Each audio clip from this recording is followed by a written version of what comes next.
चिंतन श्री गुरुदेव दत्त श्री स्वामी समर्थ महाराज की जय।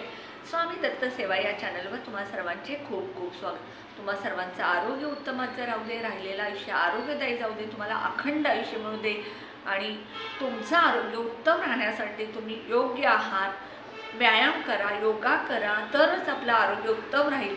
आणि आरोग्य उत्तम असेल तर आपण सगळं काही करू शकतो, काम करू शकतो, कष्ट करू शकतो, मेहनत करू शकतो, कुठेही प्रवास करू शकतो। म्हणून तुम्हा सर्वांना माझी विनंती आहे की योग्य आहार घ्या, जास्तीत जास्त कमी तेलाचा पदार्थ खायचा प्रयत्न करा। तुम्हाला सांगते ड्रायफ्रूट्स खावा, सॅलड खावा आणि त्यानंतर तुम्ही वेळच्या वेळी व्यायाम करा, यामुळे तुमचं आरोग्य उत्तम राहील।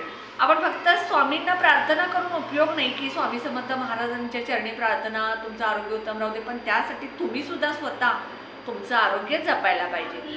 तर आपण आपल्या व्हिडिओला सुरुवात करतोय। त्या व्हिडिओचा विषय आहे आपल्या पतीला दीर्घायुष्य मिळू दे, आपल्या पतीचं आरोग्य चांगलं राहू दे, पतीला कुठलाही आजार होऊ नये, पतीचं निरोगी आयुष्य राहू दे, पतीला चांगलं आपल्या दीर्घायुष्य मिळून पतीला आपल्या नेहमी सदैव सगळ्या कामामध्ये यश येऊ दे। तर बघा, आपण आपल्या पतीच्या दीर्घायुष्यासाठी उद्या रथसप्तमी आहे आणि रथसप्तमीला एक छोटासा उपाय करायचा आहे। हा उपाय प्रत्येक स्त्री, सौभाग्यवती स्त्री करू शकते, कुमारिकांनी हा उपाय करायचा नाही। तर बघा,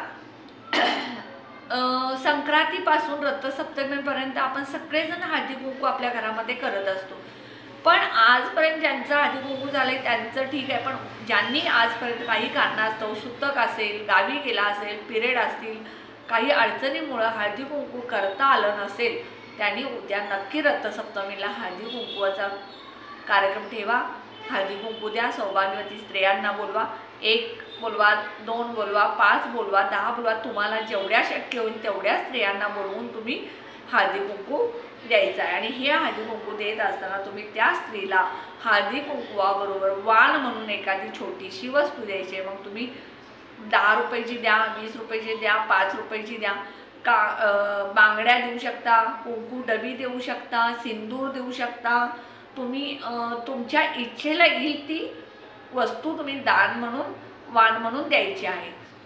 हे उद्या तुम्ही आवर्जून तुम्ही स्त्रियांनी उद्या करायचं आहे। त्यानंतर बघा, आपल्या पतीला दीर्घायुष्य मिळावं म्हणून आपण सगळ्यात पहिला जी सेवा करणार आहे त्यापूर्वी आपण उद्या सकाळी लवकर उठून आपल्या देवघरातली पूजा करायची आहे। त्यानंतर तुम्ही त्याआधी किंवा नंतर सूर्याला जल अर्पण करायचं। सूर्योदय होत असताना तुम्ही सूर्याला जल अर्पण करायचे। अगदी 10, 11, 12 वाजता तुम्ही सूर्याला जल अर्पण करायचे नाही, तर सूर्योदयाच्या वेळेला, म्हणजे समजा 7ला सूर्योदय होत असेल तर 7:30, 8 पर्यंत तुम्ही सूर्याला जल अर्पण करायचं आहे। हे जल अर्पण करत असताना त्या एका तांब्याच्या भांड्यामध्ये पाणी, त्यामध्ये हळदी कुंकू, त्यानंतर तीळ टाका, अखंड तांदूळ टाका आणि एक लाल फूल टाकायचं आणि हे कच्चं दूध थोडं त्यामध्ये घालायचं आणि हे सूर्याला तुम्ही जल अर्पण करायचं। आणि सूर्याला जल अर्पण करत असताना तुम्ही एक मंत्र म्हणायचा, ओम सूर्याय नमः ओम। असं मी जे मंत्र सांगतोय हा मंत्र तुम्हाला डिस्क्रिप्शन बॉक्समध्ये दिलेला आहे। हा मंत्र म्हणत तुम्ही सूर्याला जल अर्पण करायचं। त्यानंतर तुम्ही देवघरातली जी पूजा आहे रोजची ती पूजा करायची।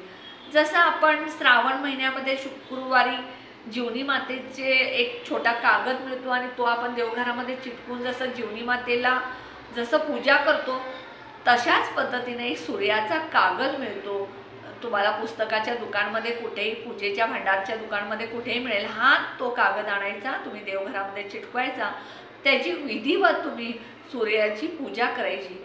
उद्या दिवसभर सूर्याचं नामस्मरण करायचं, त्यामुळे आपल्या घरामधल्या इडा पिडा, संकट, दुःख जातात, आपल्या कामामधल्या अडचणी दूर होतात, कामात यश येतं, आपल्या घरात ज्या काही अडचणी आहेत त्या दूर होऊन आपलं घर सुखाचं, समाधानाचं राहतं।